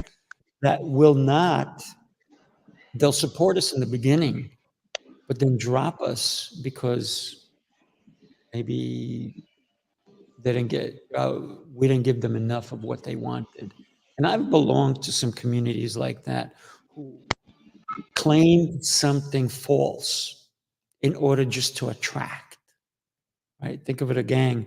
They promise certain things, but they don't promise that you're not going to get shot at, do they? Can you imagine you join a gang and say, hey, by the way, every time you're part of this gang, we're going to shoot at you, or somebody's going to shoot at you. How about you join? If you want to join, then, right? The Well, I lost you again. Boy, volume. Come on. I'm with you, brother. I'm never not with you. I know Right? you are. Right. So when walking this, there's so many things. There's so many ways I want to go with what you said. You said such a good thing here. One, you were 100% spot on. To, if you just believe, people are going to create. Mm. You know how many times I've been questioned on this road of what I'm doing? You know how many times people are like, Mike, are you sure? Like, Yeah. you've been in trouble before, brother. Mhm. Why would, people are going to doubt you because you were in trouble with the law before. I'm like, correct. Right? Like, and they're like, and not every business you had did good. Like, right. Right. They're like, see? So people would question it. I have an aunt who literally still is like, Mike, I hope one day you find the way to a legit life. Still, right? And I'm like, me too, right? Like, because I'm like, I used to argue. Now I'm like, yeah, I hope so too, right? Right. When you know, there's a difference. When you know you're meant for something, right? Like, and when you know something's meant for you, that feeling's different than I really hope, really hope, really hope. Come on, come on, come on. Because we all know belief when things get hard become harder, right?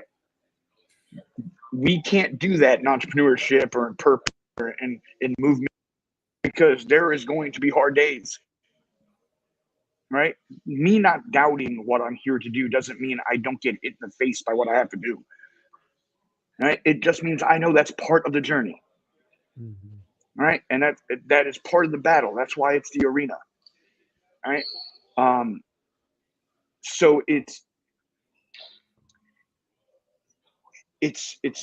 swallowing a little bit into and taking the question of who you are and what you're built for away.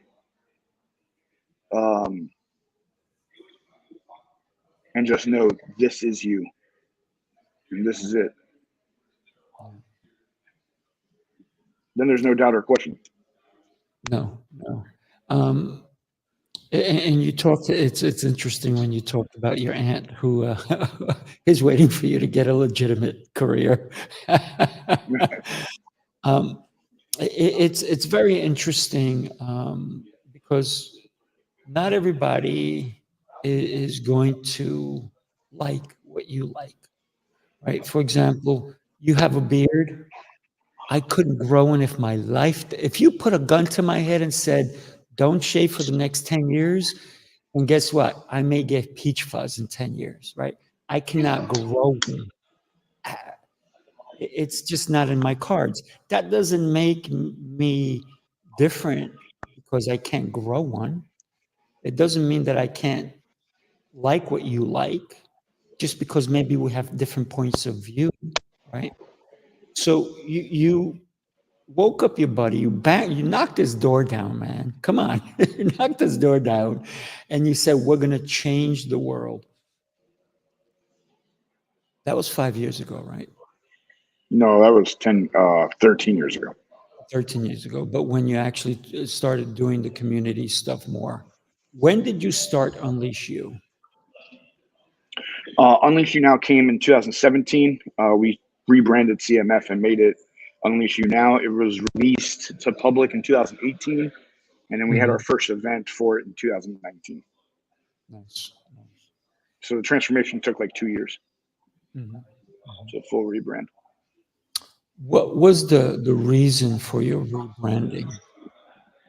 CMF was about me. UnleashU Now is about them. Yeah. And That it has makes to a be about them. huge difference. I mean, wow. So Yes. what was it that made you realize that, hey, wait a minute, it's not about me? I got over my ego a little bit. I got over my ego a little bit, remembered and saw what this was really for, what it was really about, and then what part I was supposed to play in it. Yeah. I always tell people, if you ever see my ego, please punch it in the face. Right, damn right. But it's a delicate in this space. It's a delicate walk of doing what you're meant to do to impact who you're meant to impact, while also giving space for others to know you're not meant to impact everyone and others are. Right. So it's like, what is the right amount of your impact, and what is the right amount of giving your platform, your stage, for others to do it.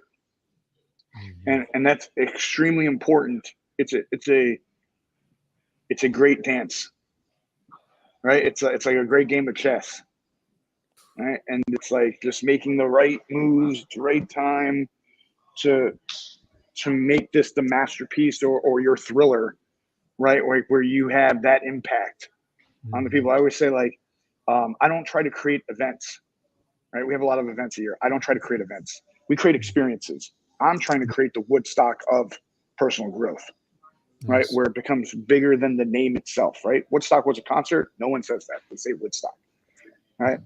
My mindset behind every event we do is, how is this going to change the world? What parts do I need to be involved in, and what parts am I not supposed to be involved in? And knowing to be able to be like, this is not my part, or this is, and step up and do it, right? And or step aside and let them do it, because now it's theirs. And as the time went on, I'm getting better at it. It was hard at the beginning. Now it's much easier. You know what I love about what you're doing is because you're giving space for others to shine, right? When we try to do it all ourselves, it's only our flavor, right? So when you talked about you let go of your ego, well, maybe not all of it, but or maybe you did. No, I don't think it's possible. But by changing and rebranding, you said, and even when you and I talked last time. You said, if I did it, it would be this way. This is why I let them do it, because it'll be a better experience for everybody else, right? So you understood that other people have talents and gifts, that it would be better if they shared, if they contributed. And I love the fact that you do that with community, because a lot of communities that you listen to is almost like a dictatorship, right? And it's really, they call it community. Meanwhile, it's me, right? It's all me, me, me, me, me, me, me. Right. And by the way, let's stop talking about me. What do you think? What do you think about me? Right? Oh, It's that I old. think you're a rock star, brother. That's how I say. I know. Yeah. Enough about me, but what do you think about me? So Yeah. You tell me about me. So I told me about me enough. yeah. Enough of this talk. Let's just talk about me. The Consider guru. that's it. Oh my God! That's So what we many, call it. We call it the guru community. oh, it's so intoxicating, and that's intoxicating. So many Mm-hmm. people, how they're the only ones out there. They're the only ones that Right. matter. Oh, Right. They have all the answers, brother. we can definitely get on the soapbox on that one. But so I want to talk to you about even your first event. Okay. What did you learn from that event that made your next event, or your next event that's actually happening very soon? And we're going to talk about that, because it's important to get people to your event, right? This is why we're here, because not only to let people know about you, but how you are a business coach. So a lot of people say, wait a minute, how's Michael a business coach when he's wearing a backwards hat, he's got this beard, he's wearing a t-shirt? Why is he not in a suit? Why is he not like well groomed, like really neat? And what the heck is not going on? Because people misunderstand this, this that's in your head. That's where the business prodigy, if you will, truly comes from. Because this is why so many times in the old days, women were to be in the kitchen, not on a board desk, right? Mm-hmm. Were to be seen, not heard. Just like, and I hate when people say children are to be seen, not heard, because sometimes we can learn from children, we can learn from everyone. So, and one of the other things that you've heard maybe a couple of times is, don't underestimate somebody in overall, right? Because they're super brilliant. So tell us about that first event, and what did you learn from it? I learned that like 6 people in a 500 chair room makes the room look really empty. Mm, So I think a lot of when I was first doing this, it was a lot of ego. mm, We're gonna have the biggest events, right? I was telling people COVID was a great thing for me because it gave me an opportunity to kind of go to a style I really, really wanted and away from the style that I created for ego. mhm, And it was like thousands of people in a room to say that we have thousands of people in a room. I mm, want the right amount, or the amount that we believe or statistics tell us to be perfect for transformation and real connection. right. Because then it's about them, right? I really try to make, what is the decision about? Is the decision being made for me by me, or is the decision being made for and by the people? Right. So it was like, have more. Sorry, cool. We put more people on stages. Right. It was have longer events. So we stopped having 1 day or 2 day events. We started having 3 day events. Right. It was we need to connect to these amazing people that are in the room. It's like that. Let's have more networking experiences during it. Right. And it can't all be serious, and it can't just all be heart wrenching. Right. So it's like that. Let's have celebration and music, and we had stand up comedians the last couple of years. Right. Because it's all about what our people need to have the experience necessary for them to transform, gain, and grow in the areas in which they came to. not always the same. Mm-hmm. Right. So what I learned early was don't make it about me, because when it's about me, few people are going to show up. But when it's about them, a lot will. Right. Yeah. So that was one of the big things, was to make sure that the events were about the people in the room, the people that were coming, and how to do the best for them because they were willing to do so. Mm-hmm. That was one of the big lessons learned. Also, don't try to impress with number of chairs because it backfires.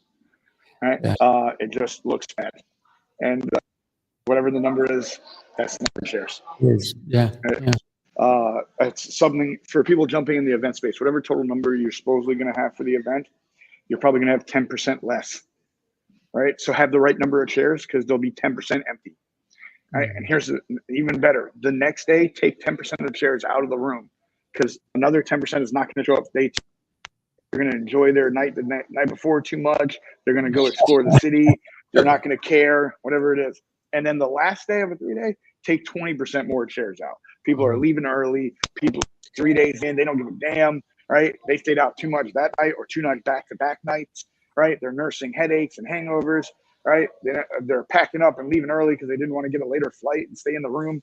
Right? So it's knowing these things and being able to act accordingly and moving the room to be able to have the shape and form of true connection and transformation, because that is the key. What is the main reason for your event? Follow the model to get it. Yeah.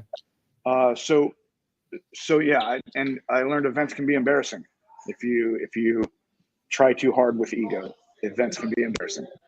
Yeah. I love the fact of you understanding how. But you see, a lot of people will try an event and they only get 6 people in the seats, and then they go, "Okay, that's it, we're done." But well, not you is what I'm saying, but a lot of people, Right. Right. But they should, because right? that's part of the bill. Yeah, that's also one of the reasons why so many businesses, brick and mortars, close after a year, right? Or sometimes even sooner. Whenever I drive, I'm like, oh man, a new business is coming soon. Can I be honest with you? One of the things I say is, I hope they make it. Generally, that's what I say. And when I see a business that's going out of business, I'm like, oh man, I feel so bad. Because I think that the more businesses that are thriving, the better our economy, right? So I'm not thinking, even if I see another business that's similar to mine, I'm like, dude, I hope they make it, because guess what? It just lets people know that what I'm doing is good and there's other people doing it too. So therefore, competition is great. A lot of people are like, oh, I'm going to crush them. No, man, I'm going to go say hi to them. I'm going to go, how can we work together? How can we listen? If you have somebody that goes to your business and they're not happy, send them to mine and I'll do the same, right?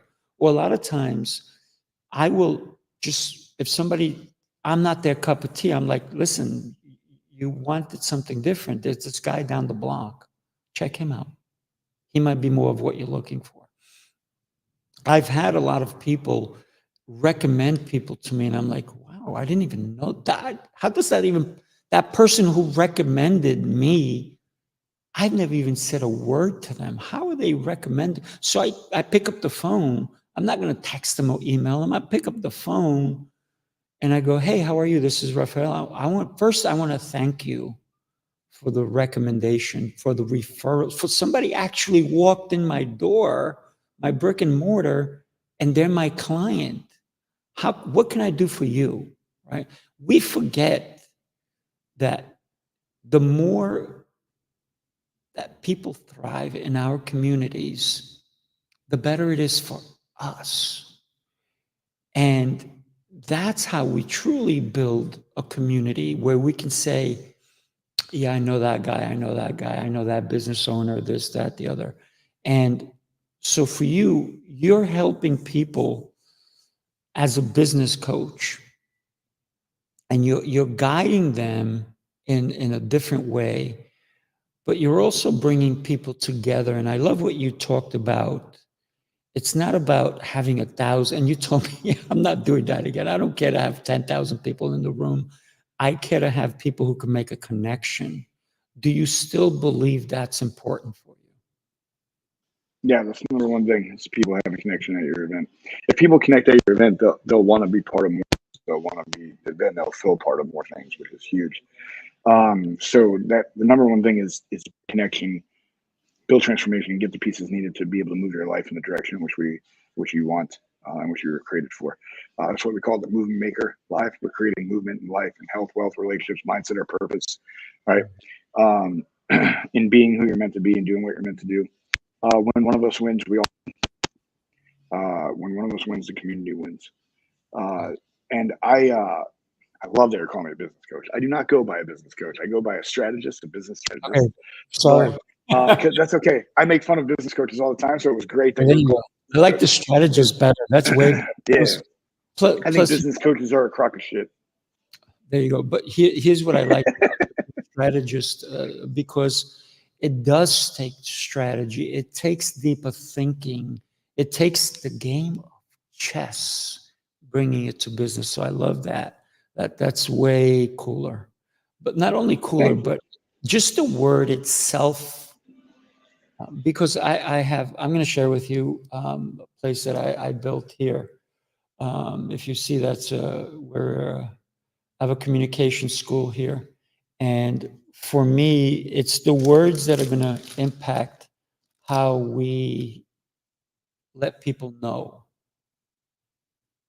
what to expect, right? So when you're right, when you say business coach, it's so vast, it's so out there. And there's some who are very good and some who should hang up that damn shingle.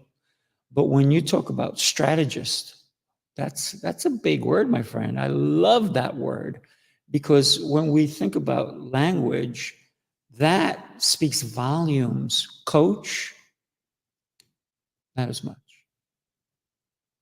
Right. I see myself as a strategist, and the procedure we use is very strategy, right? Like, how can we get to our people and serve our people at the highest level and let them know we're right. Here's the thing with business coaches.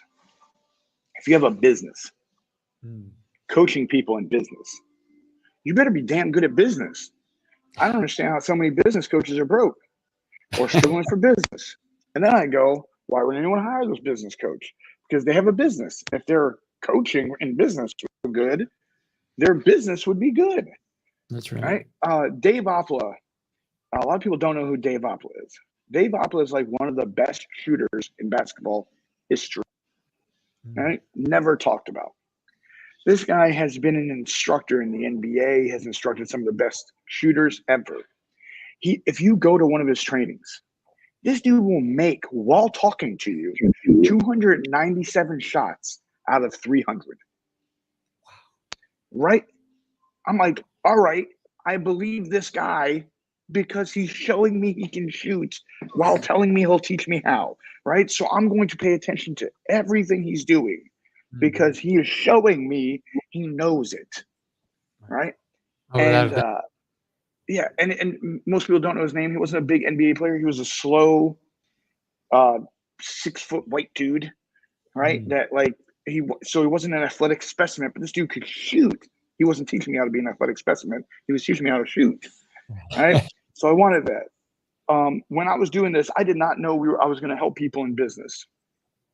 I thought I was going to inspire and motivate people. Right? And they were like, well, how are we really going to help people? How are we really? And I'm like, I don't know, man. Like, I don't know. What can I do? Like, I can't tell you how not to get in trouble. I can tell you how to get in trouble, right? Like, I can't tell you how not to mess things up. I can tell you how to mess things up, right? So I'm like, and then finally, I think it was my buddy Alex who was like, oh, well, bro, you businesses, all right? How about we do this? How about we take those people that are trying to build for-purpose business, right? Not just for profit, not just nonprofit, but for purpose business, right? They care about making it, but also impacting, right? and also empowering. How about we help them with the business side of it? Because that's what they're lacking. They are passionate about what they do. They love what they do.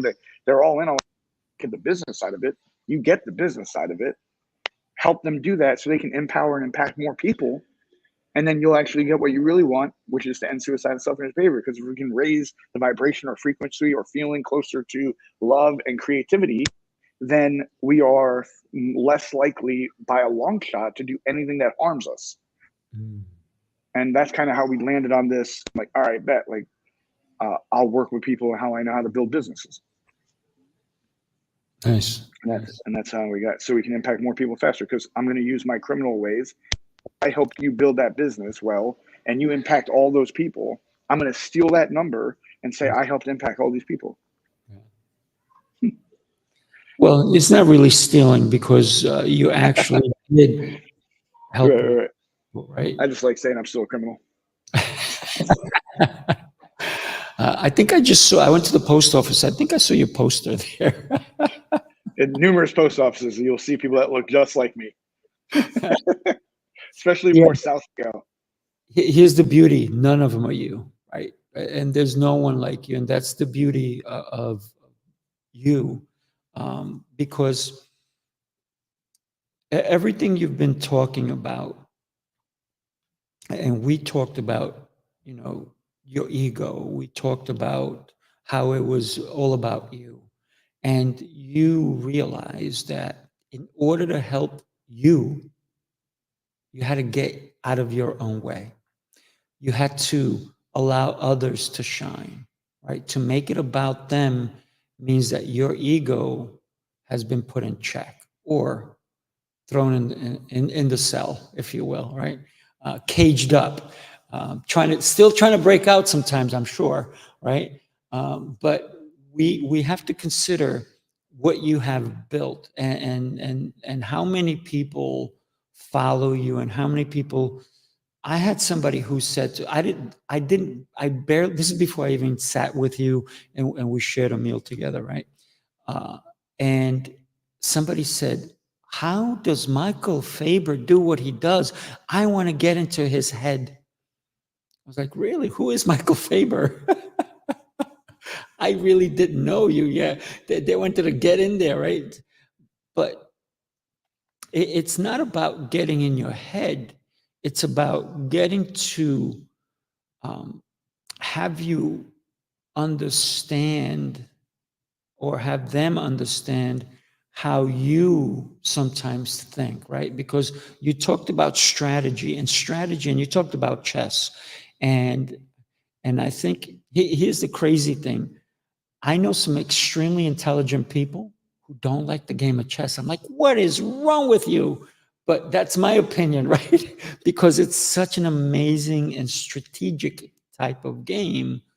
And so it's more about the strategy that you deal with and how you engage people and even the way you set everything up, right? To be about them, to let them, I guess, guide the ship in a way, even though you're still guiding it, you're still the captain, right? Would you say that you're still the captain of your ship? Even though you've given the reins to someone else? I would say yes. We're all the captain of our own ships. It's what is your ship about, though? Yeah. So I still control, like, do I wake up and do this today? Do I wake up and feel this way? Do I still operate this way? Even in this moment, someone will do something where I'm like, oh man, I want to ball tap them. You know what I mean? Like I want to throat chop them or something, and nicely in a loving way because I don't promote violence. And go in this moment, how I'm going to handle this moment, right? So I think at all times we're still the captain of our ship. It's understanding and being committed to what your ship is here for and what it's going to do and what it's going to do. And my ship is just not here for me. My ship, there's going to be other people celebrating on my ship. There's going to be the light's going to be on other people on my ship. right? And we're going to make their message heard by more and louder, and we're gonna proclaim their message too with them, Mm.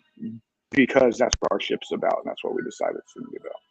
You just said that it's my ship. You just made me think of Noah. You brought all the essentials. So let's we've been going for an hour and 45 minutes, and I'm Whew. still we have like 10 hours left. But besides that, The real fireworks, the that's it. daytime. So tell me, you have an event coming up, right? Tell me, what is it that you would like for this event? Tell us the details. Somebody listening to us now may say, "Hey, man, I want," and I keep putting up your information here so people can go look you up, right? On Facebook.com, you look All up right, thanks a lot. Mike.Faber, 2 B's, please, and you can reach out to Michael, and he'll help you out, navigate, if you will. We're talking about ships. Navigate your way to his event. Tell us about your event. When is it happening? Where is it happening? It's a 3-day event. What do you expect or would like to expect to happen? So the event you're talking about is the Moonmaker Live. It's in Nashville, Tennessee, at the Gaylord, one of the most beautiful resorts on earth. Voted by numerous different organizations the best in the United States. Take a boat ride inside. There's balconies inside too. I got in trouble on one of those because I started smoking cigars thinking I was outside, because I've never been on a balcony inside before. So that was an interesting moment for me. So the resort's beautiful. Even if you just come for the resort, you'll enjoy that. Right. It is big though. Be ready, because it is a big place. The event, 3 days, option fourth if you know what way you jump in. You're going to come and hear some amazing stories from amazing people. You're going to come, and we focus on mindset, principles, strategies, and tactics. So you're going to hear some mindset things that's going to shift your mindset or question, or make you want to expand our comfort zone. We're going to want to do that first and early and foremost. Right? Get us to start questioning some things and being open to some things, because that means then transformation can really occur. Then we're going to talk about some principles in the certain areas we talked about, and in our lives. Right? And then we'll talk about strategies to accomplish this and the tactics in which we used at different times that worked for it. Right? And what that does is be able to create a blueprint for you to then go take and implement in your life to change those things that you decided you wanted to change. Right? Because one of our big things is that we're not doing this just to rah-rah and run through the wall. It's we're going to run through that wall, and we're going to know where to go when we run through. Right? Because that's one of the big things from events is sometimes you get that rah-rah, and it's like, but it's missing the meat, and we're like, we're going to get both. What would be winning? There's 2 things I always say. The first one's the more tangible that we could measure, and it's that you leave our event finding someone that was meant to serve you, and you leave the event finding someone you were meant to serve. Nice. I think that's an ultimate. You've built deeper connections and impact from just coming to the event. Grander scale, unmeasurable per se. That life is never the same. Right? That this thing, that you made this decision, this commitment, and by doing so, you changed your life. Right? I think that is something that we can't necessarily measure, but is extremely important in the process of true transformation. Is that life was never the same after it. That's our goal, and when we come is that everyone that walks through that door, their life is never the same because they walk through that door.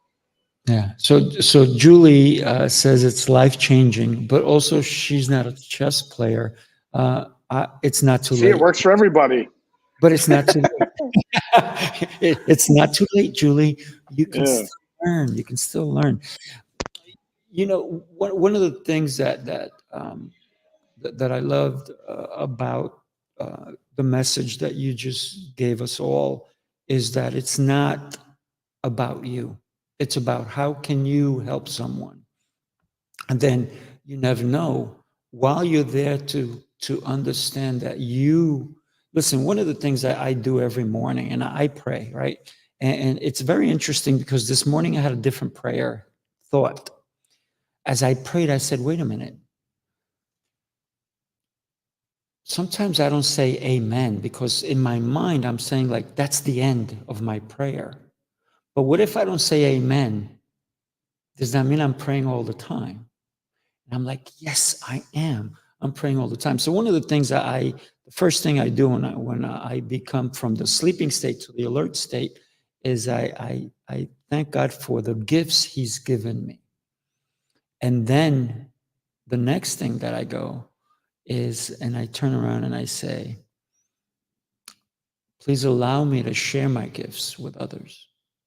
So that's thank you, Pacheca. She's got to go, but thank you for being here with us. Have a great day. Yes. And Savannah 13 in the house. what? There you go. So it's asking to allow me to share the gifts that he's given me.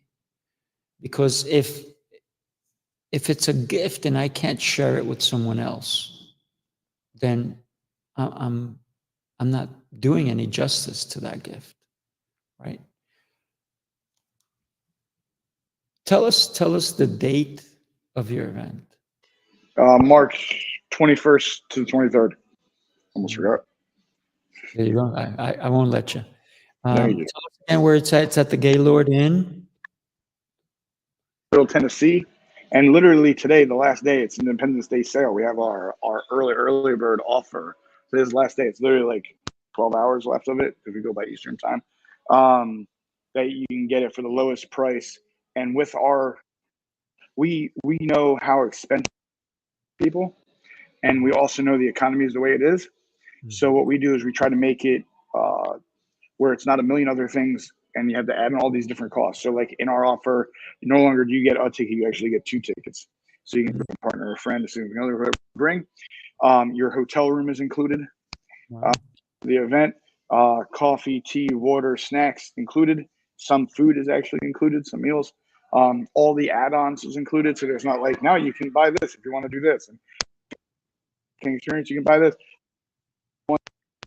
Is get to the door. If you get to the door, there's no more expenses. Nice. For the most part, unless you want to drink heavy or eat heavy. That's on you. But don't drink very heavy because you won't make it to day 2, right? Right. I would How say about, like winners, the people that are going to do the most show up day 3. oh yeah.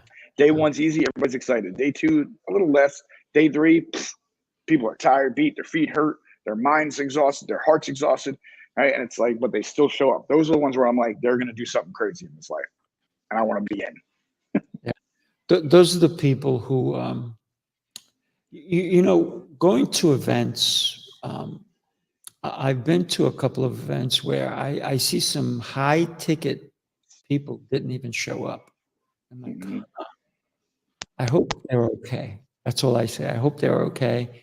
And if not, they're really dumb for not being here, right? Because not only did they invest, but then they also forgot to do the most important thing, to invest their time, right? Because listen, going to an event means you have to say no to something else, any event, right? So when you show up to the event, if you come and you're thinking, I'm just going to go and drink, you're forgetting the purpose of why you're there, right? So I recommend everybody go to your event, but I recommend everybody show up for all the days, right? All the days. There's nothing wrong with drinking as long as you are responsible people. Right. How to handle it. We had a recent accident here in Long Island. The guy drank 18 beers the night before. In the middle of the day, drove into a nail salon, killed 4 people. And that was definitely not responsible. And I just recently, somebody told me my neighbor came out of their house, drank 3 beers before 8:30 in the morning, got in their car because they saw sitting in their car, drinking the 3 beers. They went, threw it in the garbage can, and then they got in their car and drove away. I was like, oh my God. I said, I might have gotten in their way a little bit and said, where are you going and why? And don't you understand that you can actually kill not only yourself, but somebody else? So drink responsibly, especially when you go to an event. When you consider what you just said, that when people come to your events, they have nothing else to worry about. They don't have to go in their wallets for anything else. That's big because a lot of times when I go to an event, it's I keep going in my wallet, keep going in my wallet, keep going in my wallet. Plus, I've paid for the event, I've paid for the room, I paid for the airfare, whatever else, car rentals, activities, all these different things. So usually an event is way more than an event. But you're saying not with yours. I love that. I think Why it's did you? important. Why did you Uh, decide to do your event like that? One, we want to make it easier for our people, less worries. We want to make it affordable for people to grow wherever you are in the journey, whatever you're going through now. Um, we wanted to take care of you, right? Mm, We wanted you to be taken care of, for you to know that we got you, right? And also, the less friction, right? The more you're open to possibilities, mm, right? So nice. if we need to create the perfect experience for you to be at the internal position to receive at such a high level to transform your life. Mm, yeah, So beautiful. that's why we try to take care of a lot of the little things and the odd ends. Nice, nice. So, Michael, we are almost at the 2 hour mark. I think I'm going to let you go, and I think Yes, we're going sir. to do is we're going to have you maybe come back at another Let's do time, it. and Round two. I believe round two. But I think that what I would love is for you to bring maybe a few people. Oh, I got you. We'll pack Yeah, this room. Yeah. Let's do it. Yeah. So, If we're allowed to have 10 in how many here, I'll have people? 10. Whatever. I'll bring them all. You bring them up one by one. I got you. Let's do it. So let's figure something out where we can actually come and have people so they can come and share their knowledge like you have, and people that you find. And I know you said immediately I can have it like this, but I want you to. You're going to have to say no to some in order to say yes to others, right? But Correct. let's do it. Let's figure out how many people we may want to have in the room. Maybe six, maybe 10. But let's do another one. I think like this, and I really want to thank you for today. Somebody actually said to me, "Why are you doing a show on the 4th?" I said, "Because it's Michael Faber." But when somebody's willing to on a holiday to come and spend time with me, man, that means the world to me. So, my friend, thank you. It means the world to me for you to have taken the time, not only an hour, but almost two, to be here with me. Everybody, just go. If you don't know who Michael Faber is, this guy posts, I think, 3,000 times a day, but all his posts have engagements with everybody, just chimes in. Everybody comes and because you ask engaging questions. Sometimes you just put, dude, you just put something out there and everybody goes, it starts to blow up. So keep doing what you're doing. I'm loving following you. Sometimes I look at your post and I'm like, I'm not gonna make a comment, but maybe. And you know why? Because I did one the other day, and I said, I'm just having fun reading the comments that everybody else posted because it was really engaging. So I was like reading all everybody else's comments. I'm like, I can't top any of those, so I didn't comment. But keep doing it, man. I love what you're doing. I love what you stand for, and let's make a difference in the world together, man. Definitely. Hell yeah, brother. Thank you, man. You made this the best Independence Day so far, brother. Uh, I'm honored to be here. I appreciate you as a person and for you having this platform, letting me speak on it. Love what you're about, dude. When we met, you got to break bread. Absolutely loved your heart and who you are and how you come across as a person. So dope. I think this is just the beginning for us, and the best is yet to come of what we're going to do and how we're going to impact this world. Without a doubt. So I can't wait to let's even have a private chat and figure out who we're going to bring, and then we'll make a special show, right? Maybe Got another it. holiday. Who knows? Yeah. Enough, man. So remember, March 21st through the 23rd, you got to go to Michael's event, the Gaylord. Let's go. Come on down. All right, guys. Thank you, Michael. Appreciate you, my brother. Have Thank an you, brother. amazing rest of your day. Take care, everybody.